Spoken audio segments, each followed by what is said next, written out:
Eh, Bismillahirrahmanirrahim. Assalamualaikum warahmatullahi wabarakatuh. Sahabatku, adindaku, semoga antum senantiasa berada dalam kasih sayang Allah Subhanahu wa taala. Berjumpa kembali di ruang ini.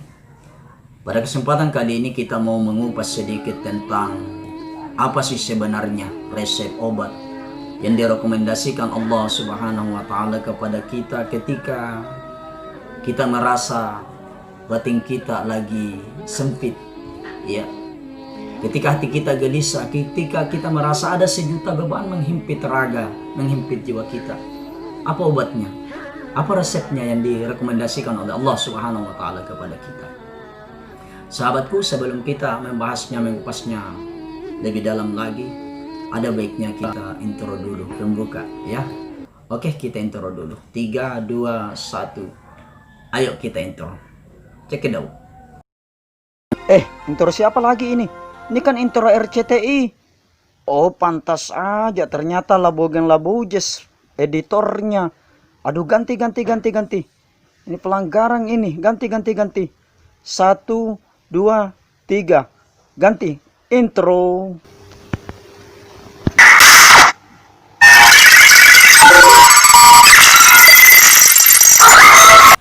Baik sahabatku, kita lanjut. Pada diri manusia ini ada dua potensi. Ada dua unsur. Unsur raga dan unsur batiniah. Unsur raga ini adalah sesuatu yang bisa kita sentuh, sesuatu yang bisa kita raba, sesuatu yang bisa kita lihat. Ya, unsur raga ini mulai dari ujung kaki sampai ujung rambut kita. Ya, tangan, mata, telinga, hidung. Ya, semuanya yang bisa kita lihat. Yang terlihat pada diri kita itulah unsur raga. Ya. Ada lagi unsur yang lain namanya unsur batiniah, ya. Sesuatu yang melekat pada diri kita, tetapi ia bersifat abstrak. Sesuatu yang tidak bisa kita lihat, ya, tak bisa kita sentuh, tak bisa kita raba. Tapi kita percaya ia ada. Tempatnya di mana? Di dalam. Ya, di dalam, dan raga kita ialah yang membungkusnya. Lagi dan lagi kita percaya ia ada karena kita mampu merasainya. Ya, sama halnya. Ya, kalau ada yang bertanya, betul adakah batin itu adalah unsur unsur batinnya itu, unsur rohani itu ada. Ya, bagaimana melogikakannya? Antum lihat bahwa lampu listrik itu kan menyala. Ya, yang buat dia menyala, asbab dia menyala apa? Aliran listrik. Pernahkah kita melihat aliran listrik? Tentu tidak pernah. Tetapi lagi dan lagi kita percaya ia ada, sehingga bohlam itu bisa menyala, energi, ya. Demikian juga halnya pada diri kita itu unsur batiniah, unsur. Sahabatku, unsur ini, dua unsur ini, unsur ragawiyah dan unsur batiniah, ya, itu memiliki dua kecenderungan. Allah membahasakannya di dalam Al-Quran, fa'alhamaha fujuraha wa taqwaha. Pada diri manusia itu ada dua potensi, raga dan unsur rohani, ya. Fa'alhamaha fujuraha wa taqwaha. Dia memiliki dua kecenderungan untuk fujur, jauh dari Allah, ya. Dan kemudian wa taqwaha, kecenderungan untuk senantiasa takwa, dekat dengan Allah Subhanahu wa taala. Disadari atau tidak, sahabatku, adindaku, kita ini manusia, ya. Terkadang dua kecenderungan itu tarik menarik dalam diri kita. Ada kalanya kita memiliki keinginan untuk dekat dengan Allah Subhanahu wa taala, ya. Menangis kita ketika kita sujud di hadapan Allah, ya. Tetapi ketika lagi kita mungkin berada, ya mohon maaf, hanya lewat di tempat-tempat maksiat, ada kecenderungan, ada dorongan syahwat, kecenderungan untuk melakukan dosa jauh dari Allah Subhanahu wa taala. Fa'alhamaha fujuraha wa taqwaha.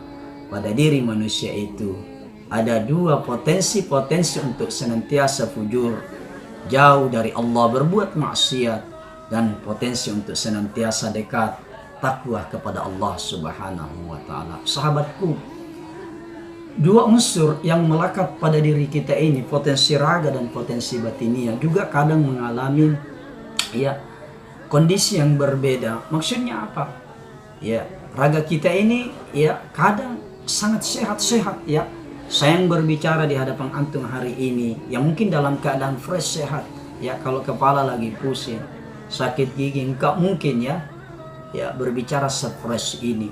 Tetapi ketika raga kita sehat, ya kita fresh, ya. Tetapi pada kondisi tertentu terkadang juga raga kita sakit, mata kelilipan, sakit gigi, ya, sakit kepala, tak sengaja tangan kita diinjak temang sakit, ya, terlalu banyak makan cabai yang pedas sakit perut, ya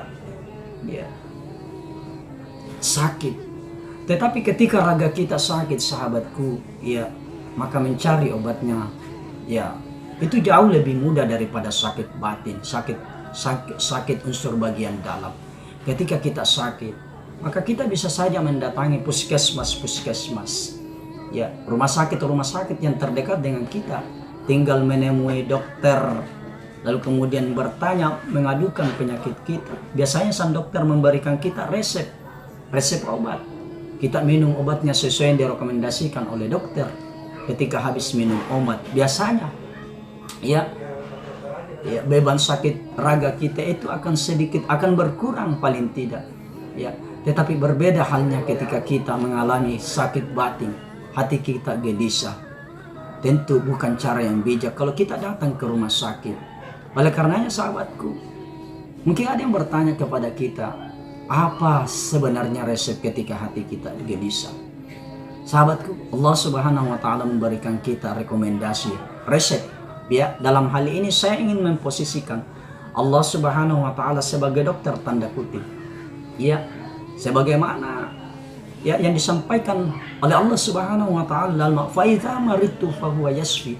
Jika engkau sakit, maka sesungguhnya yang menyembuhkan itu adalah Allah Subhanahu wa taala. Jadi dokter, ya, hakiki sebenarnya, dokter yang sebenarnya itu adalah Allah Subhanahu wa taala. Dan memang pada kenyataannya kita harus bijak memahami bahwa dokter yang ada di rumah sakit itu hanya asbab dunia saja, tetapi lagi-lagi yang menyembuhkan itu adalah Allah Subhanahu wa taala. Fa idza maridtu fa huwa yashfi. Ketika engkau sakit, maka Allah yang menyembuhkannya. Sahabatku, kita kembali. Apa resep? Ya. Apa obat ketika hati kita gelisah? Allah Subhanahu wa taala, sahabatku, di dalam Al-Qur'an memberikan kita resep. Ala bidzikrillahi tatmainnul qulub. Ketika hatimu gelisah, ala bidzikrillahi tatmainnul qulub. Dengan memperbanyak zikir kepada Allah Subhanahu wa taala, maka hatimu akan menjadi tenang. Ini resep. Memperbanyak zikir, memperbanyak ingat kepada Allah Subhanahu wa taala. Jadi ingat, ya, mohon maaf, jadi mengingat Allah, berzikir Allah tidak hanya sekedar mengingat, tetapi harus, ya, kita aplikasikan dalam bentuk amalia, perbuatan yang nyata dalam bentuk ibadah. Ya, jangan sampai kita hanya, ya, menginterpretasikan saja teks mengingat itu hanya mengingat eling, ya, bahasa Jawa, ingat ya sudah, ingat-ingat aja. Enggak seperti itu, tetapi lagi-lagi mengingat dalam konteks ini adalah mengaplikasikannya dalam bentuk amalia, perbuatan ibadah yang nyata. Seperti apa bentuknya? Salat, ya. Dan tentu saja memperbanyak ingat, ya, dalam konteks ayat ini tidak hanya sekedar salat fardu, zuhur, asar, maghrib, isya, subuh, enggak hanya sekedar itu, tetapi memperbanyak mengingat Allah di luar dari salat-salat fardu itu. Salat sunat, salat lain, dan momen paling tepat untuk mengadukan persoalan kegelisahan batin kita kepada Allah Subhanahu wa taala. Momen paling tepat, sahabatku, adalah 2/3 malam. Ya. Yang mana itu? Di atas jam 1 malam, di atas jam 2 malam, di atas jam 3 malam. Itulah momen paling tepat. Ketika orang-orang terlelap dalam tidurnya, lawan syahwatmu. Lawan syahwat tidurmu, keinginanmu untuk tidur. Ya. Kalau perlu, jadwalkan alokasi waktu khusus bertemu dengan Allah Subhanahu wa taala di 2 malam itu menjelang subuh. Kasih nyala alarm. Nyala alarm, bangun engkau. Masuk kamar mandi, jangan hanya sekedar cuci muka, buang air kecil. Tetapi gerakkan ragamu, putar kerang air, berwudu engkau. Ya, lalu kemudian setelah itu engkau bertahajud. Fatahajjad bihi nafilatan laka ayyab asaka maqamam mahmuda. Dengan bertahajud kepada Allah, Allah subhanahu wa ta'ala akan mengangkatmu ke derajat yang mulia. Momen paling terbaik untuk mengadukan berdoa-doa dengan Allah subhanahu wa ta'ala adalah momen salat tahajud, sahabatku. Ya. Ingat sahabatku, Allah itu memiliki sifat. Satu di antara sifatnya Allah adalah pemalu.